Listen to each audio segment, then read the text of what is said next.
Hello again, everybody. Welcome to USA Wrestling Weekly. I'm Scott Casper. It's time to take a look at this week's news and features from the national governing body of our sport, USA Wrestling.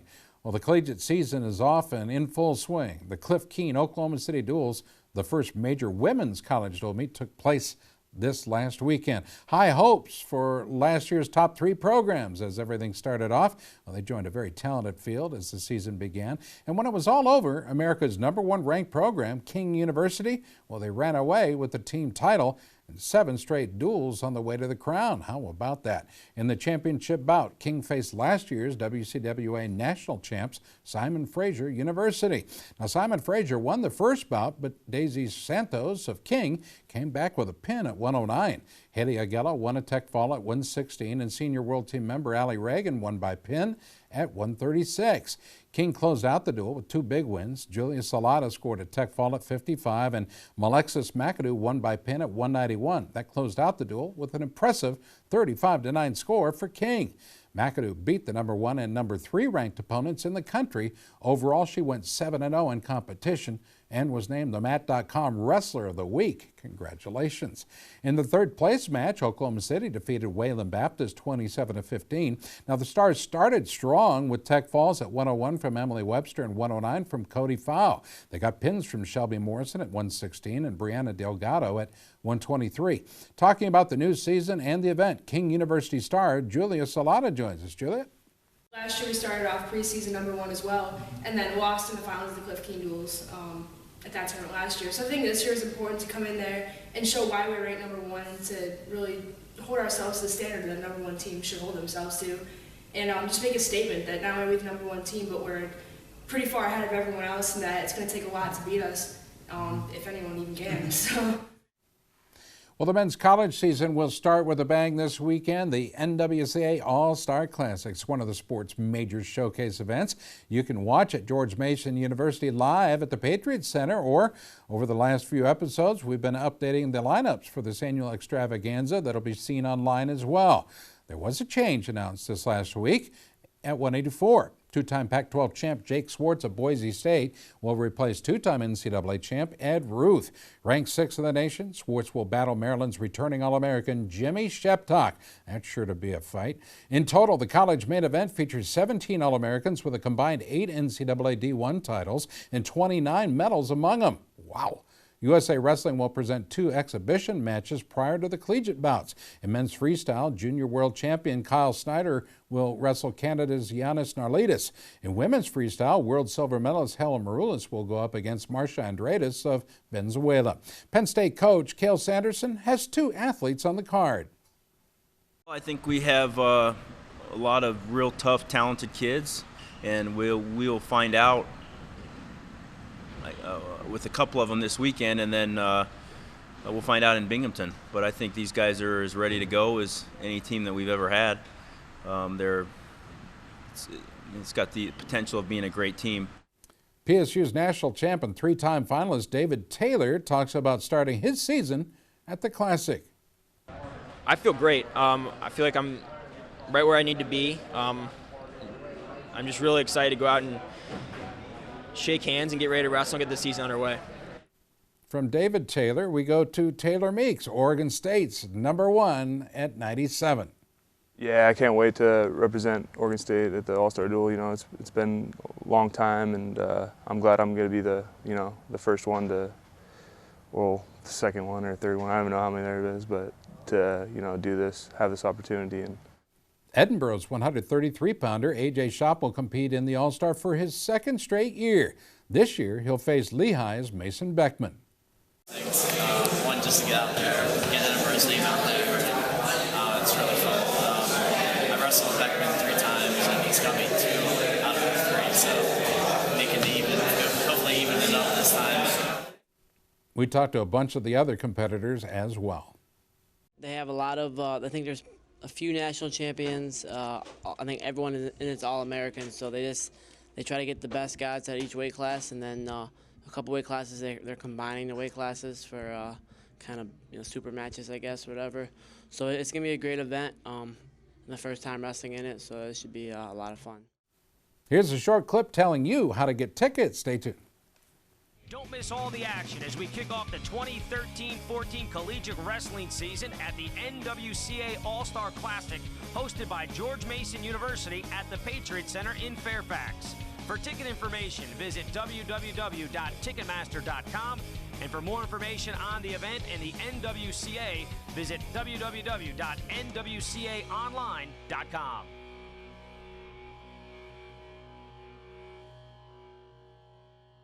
You can't attend the All-Star Classic in person. Watch it on a video stream on flowwrestling.com. USA Wrestling Weekly continues. Stay tuned.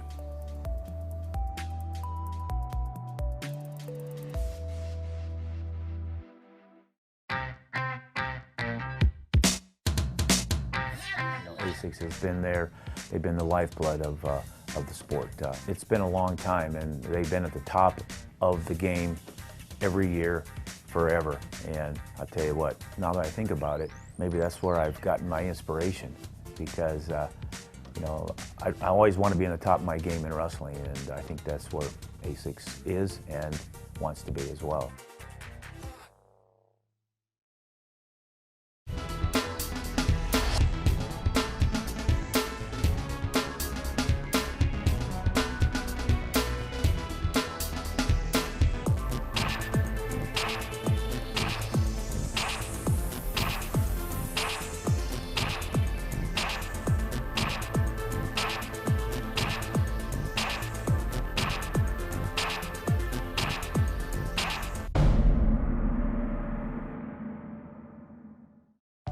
Hi, I'm Wayne Boyd, Director of Operations and Development for Titan Mercury Wrestling Club. The club was founded to help wrestling worldwide, especially at our senior level, of course at the collegiate level, and the high school level. But the most important level for Titan Mercury Wrestling Club is the kids level.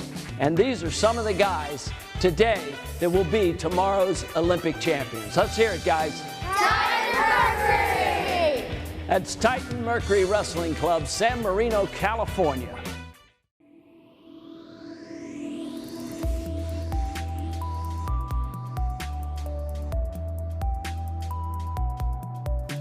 Well, this last weekend, many of the nation's top college programs held their intra-squad wrestle-offs, becoming a growing tradition among the sport.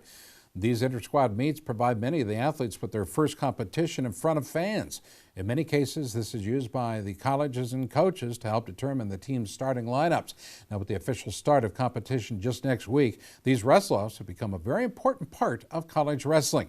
Air Force hosted its black and blue intra-squad bout at Clune Arena in Colorado Springs, and all of us at USA Wrestling were there. They started at 125. Returning starter and NCAA qualifier Josh Martinez scored a first-period foul over Kyle Morris, giving the black team a very strong start. Well, the closest bout of the night, perhaps, at 133. Senior Greg Rinker scored a first-period counter takedown and held on to win a tight 4-3 bout. Both are past starters for the Falcons. Now we go to 141. The match there featured a win from freshman David Walker. He scored his points in the second and third period to defeat junior Cody Hancock. Now, there were two 149-pound freshmen on the mat, Natrell Demison from California and Jerry McGinty from Colorado. Demison was dominant on his feet and came away with the important win, 8-1. Now, the captain of the team is NCAA qualifier Josh Kramer. The powerful young man turned his offense on late in the bout to a 12-1 major decision over Connor Heddish at 157. Fans saw another offensive show, this one, though, at 165. Tyler Mergen scored 8 takedowns on the way to a 19-5 major over Jeremy Delzer. In a battle of talented sophomores, Connor Witt kept the pressure on Scott Riley, earning a 7-1 win at 174. Returning starter and team captain Devin Hightower was in control the entire way at 184 when he defeated Jared Cook 6-0. Jack Carta was a late fill-in at 97 and took advantage of the opportunity by beating Parker Hines 6-3. And closing it out, the big guys were on the mat. Marcus Malachek edged out Brooke Gosh 2-0. With 6 wins, the black team beat the blue team 23-13, but it was the Air Force fans who won out in the end. They saw some quality Division I wrestling action early in the season. We talked with Air Force head coach Joel Sherritt about his team's performance. I thought it was a great dual meet. The environment was really good. The black and blue kind of brought a new little little twist into the competition.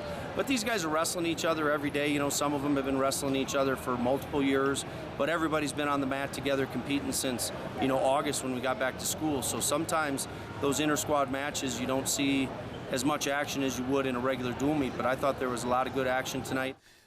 Well, a small group of Freestyle Team USA members entered the Ramzan Kadyrov Cup in Grozny, Russia, and for the second straight week, the star, Jimmy Kennedy, earned a medal in a tough Russian tournament.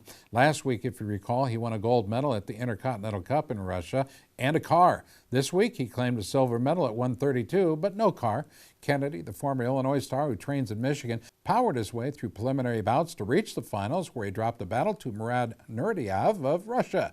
Well, the United States also came away with a bronze medal when past Lehigh NCAA champ, the big man, Zach Ray. He wrestled back after a loss to earn a spot on the podium. It was Ray's very first international medal of the new year. Good job, Zach.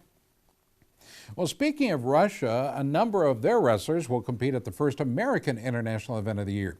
All three Olympic styles will be on display November 8th and 9th at the New York Athletic Club in downtown New York City. In addition to Russia and the U.S., more than a dozen nations are entered, including Brazil, Bulgaria, Canada, Germany, Kyrgyzstan, Japan, Honduras, Korea, Moldova, Mongolia, and Peru. A number of top international medalists are expected to compete. You can mark your calendar for November 8th and 9th and tune in to themat.com for the live video broadcast with Richard Emmel. Women's freestyle and Greco-Roman will air on the 8th and men's freestyle on the 9th. Now, a Russian team will remain in the U.S. after the New York event for training and for two dual meets against Team USA. You can see the Russians face Team USA in the Albany area at Clifton Park, New York. Saturday, November 16th is the date, and the second date, well, it'll be in Ithaca, New York on the 17th. The Russian lineup includes a team of young and experienced competitors. Leading the charge, Alexander Bogmiov at 132 pounds. In the past few years, he's won 6 gold medals at international events, including tournaments in Russia, Greece, and Turkey.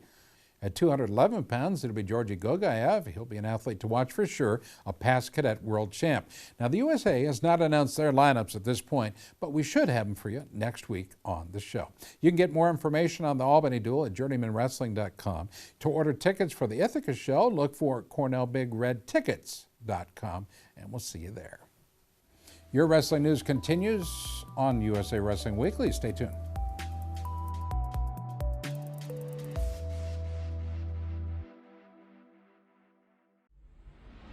Wrestlers, are you ready for the next step? USA Wrestling challenges you to test your skills at the USA Wrestling Cliff Keen Athletic Folkstyle Nationals. Become a national champion. Head to the Unidome in Cedar Falls, Iowa on April 5th and 6th to compete against the best wrestlers in the country. Last year's event featured 1,200 cadet and junior wrestlers from 32 states on 26 mats. For more information about this event and other tournaments, visit usawrestlingevents.com.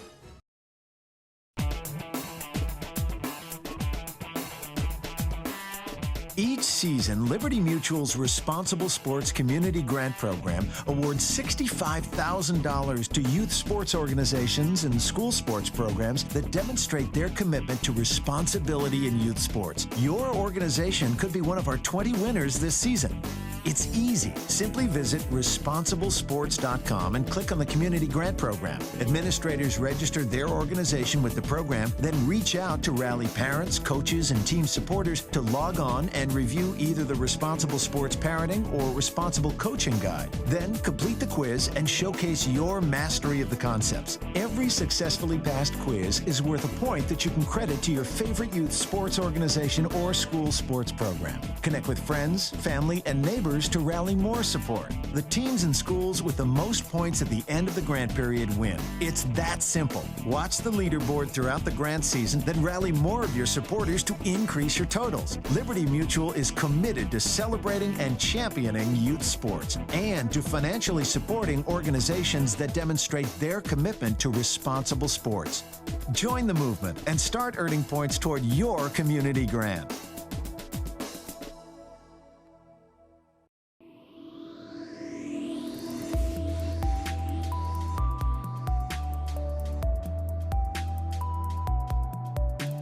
While excitement continues to build for the Victory Wrestling Challenge, a top card of international athletes competing in challenge bouts set for the Ralston Arena in Omaha, Nebraska. We'll see November 22nd.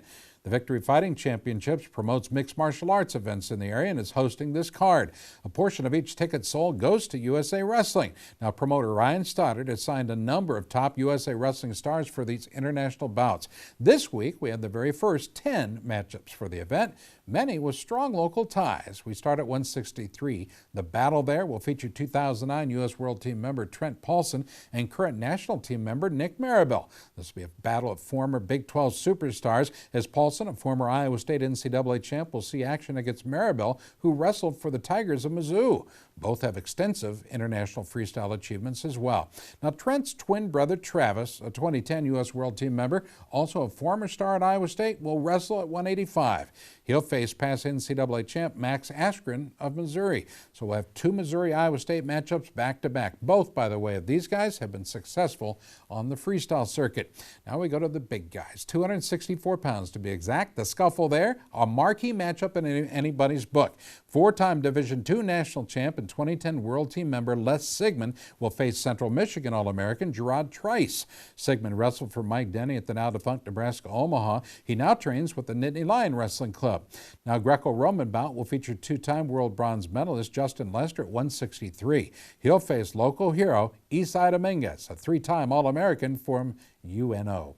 Well, the card will also feature other local stars and heroes from Nebraska, Iowa, Nebraska Kearney, York College, Lindenwood, Dubuque, and others. Now, I'm going to encourage you to get your tickets now. Great seats are going fast. They start at $25 for GA or $750 for a seated table at 10. You want to be comfortable. It's going to be a fun night of wrestling. Buy your tickets online, homepridetix.com. Let's take a look at the Victory Wrestling Challenge pairings, all of them that we have released so far.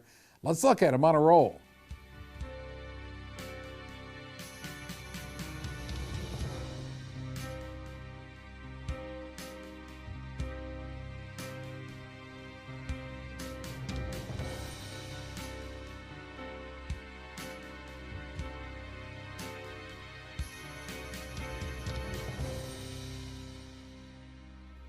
Well, with the new international wrestling season in full swing, USA Wrestling was happy to host FILA's Advanced School for Coaches. It focuses on men's freestyle instruction. Well, the clinic was held at the Riviera Hotel in Las Vegas with participants from around the world in attendance, all looking to obtain FILA-level coaching credentials. Coaches from the U.S. who made presentations included National Women's Coach Terry Steiner, retired National Freestyle Developmental Coach Dave Bennett, Joe Say, an Olympic and World Team coach, also a member of the National Wrestling Hall of Fame. Some of the star coaches from other countries included Alexander Leopold of Germany and Yuri Shakamaradov of Russia. Now, one of the presenters at the Advanced School for Coaches, Dr. Harold Tuneman, he talked about this year's clinic. The clinic is going well. I am not the first time. I have been already sometimes in USA, even in the coaches clinic, and USA, they have a very good potential to make these clinics. So I'm really very happy that we have here together a lot of scientists and especially coaches. And I think it is very important that the coaches has to be educated and they have to work together with the scientists. Georgie Galdava, who coaches in the country of Georgia, spoke through his interpreter about the value of the clinic. I am very grateful for an opportunity to be here at FILA, and I do believe that an attendance at classes and training like that does provide a lot of assistance in knowledge and experience. So when I do go back, I will transfer all the knowledge that I've gained here, and it's really, really important to maintain and keep up with those trainings. I still don't understand why not every country participates in this. Numerous coaches from the U.S. were in attendance, including Del Hawkins Jr. of Tennessee. He offered his perspective. It's been just a wealth of knowledge, the accumulative information that you get from all the, not only the presenters, but the coaches that are involved in the program is just unbelievable. Some of it's just reinforcing information that you already know, and some of it's adding things that you never really thought of. And being able to put those things into your knowledge base is just unbelievable. Well, we have a very special announcement here today on the show. USA Wrestling is expanding the national schedule for folk style events for the 2013 and 2014 season. The first annual postseason nationals will be held in Las Vegas, Nevada, March 28th and 30th, adding another event to the already packed season 7 of the Folkstyle Tour of America. 5 other tournaments from last season have been renewed, including the Northwest Bigfoot Battle in Washington, the King of the Mountain in Colorado, the Salt Lake Slam in Utah, the Georgia Grind in Georgia, the Dominate in the Dells in Wisconsin. Well, the USA Wrestling Girls Folkstyle Nationals will return to the Freedy Center on the campus of Oklahoma City University March 28th through the 30th. All roads lead to Cedar Falls, Iowa, where the 2014 A6 USA Wrestling Folkstyle Nationals will take place at the now infamous Unidome during the first weekend of April. Last year, over 2,400 wrestlers from across the country participated in the event, which marks the first leg of USA Wrestling's coveted Triple Crown. The schedule kicks off this weekend, November 1st through the 3rd, with USA Wrestling's Cliff Keen preseason nationals at the Unidome in Cedar Falls. Pre-registration for the event was record-setting, with more than 2,700 from 40 states, different states that is. The finals will be webcast live on themat.com, so tune in and watch some of the nation's best high school and middle school folk-style wrestlers looking to take home a title at the preseason nationals. I can't wait. By the way, you can always check out USA Wrestling's event schedule at usawrestlingevents.com. USA Wrestling Weekly continues. Stay tuned.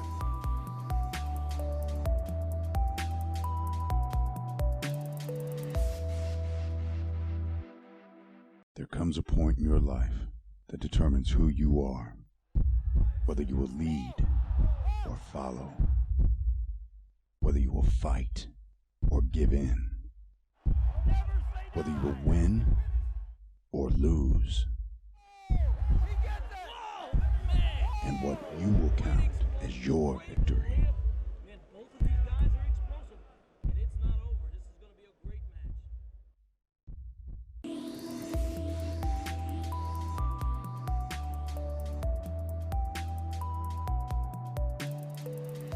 Well, the International Wrestling Federation, or FILA, has announced that Olympic champion Carol Wynn of Canada has been elected chairman of the newly formed Athletes Commission. Wynn won a gold medal at the 2000 Olympic Games and a bronze at the 2004 Olympic Games. She becomes the 3rd female to earn a spot on the FILA Bureau, the international governing body of our sport. Wrestling fans worldwide remember Carol for her part on the 5-person FILA presentation team that not only made wrestling's case to the International Olympic Committee at the General Assembly in Buenos Aires, Argentina, but we feel helped turn the tide. Wynn's speech was key to the final outcome, where the IOC voted wrestling as an additional sport to the 2020 and 2024 Olympic Games. Carol will lead a commission that includes 7 international athletes, all who were elected by their peers during the 2013 World Championships. Another athlete elected to the panel, 2009 world silver medalist and 2012 Olympian Jake Herbert of the U.S. Congratulations to Carol Wynn for her new position in FILA's leadership. Well, 3 grapplers from the U.S. placed at the prestigious Sport Accord World Combat Games in St. Petersburg, Russia this last week. 14 different combat sports were contested. All 3 Americans who entered the grappling event are past FILA world medalists and all earned their spot in the combat games based on their achievements at the world level. Placing 4th in the men's 84-kilo division in no-gi was Michael Kelly of Illinois. He placed 2nd in his pool with a 2-1 record. He beat grapplers from Sweden and Russia, came up just short in the bronze medal bout against Luca and Coretta of Italy. Taking 5th in no-gi grappling at 77 was Shane Cross of Colorado. He finished with a 2-2 record after winning his 5th place bout over Matthew Houston of France. Finishing 6th in gi grappling at 71 was Jason Patino of Florida. He also went 2-2 against some very tough competition. Good job, guys. Well, the October edition of USA Wrestler magazine, the official magazine of USA Wrestling, is now available to the public. All you got to do, head over to themat.com, check out the free digital version today. On the cover, 2013 world champ Jordan Burroughs. He won the world title at 163 pounds just 1 month after breaking his ankle. Talk about a performance. Loads of features in this particular edition, including the 2013 coverage of the World Championships from Budapest. A6 Vaughn Junior Cadet Nationals are covered, the Junior Cadet World Championships, wrestling's victory at the IOC General Assembly, a great Q&A with Billy Baldwin, features on Mark Hall, Afsun Razan Zamir, and plenty of others. Again, it's all available for free at themat.com. Hey, it's time for our USA Wrestling Photo of the Week. These ones are sent in by families and fans from around the country and are being considered for all of our contests in our magazine and our USA Wrestling Facebook page. This week, the photo comes from Cameron Andrews. He took this picture of freshman Kyle Andrews at Edison High in California. Look at him hitting sweet headlock in his first season of wrestling. Have your photographs considered by emailing them to our good friend, the hardworking Gary Abbott at gabbott@usawrestling.org. Folks, that'll do it for this week's show. As always, we appreciate you watching, and from all of us here at USA Wrestling, I'm Scott Casper. Thanks for your support, and thanks for watching.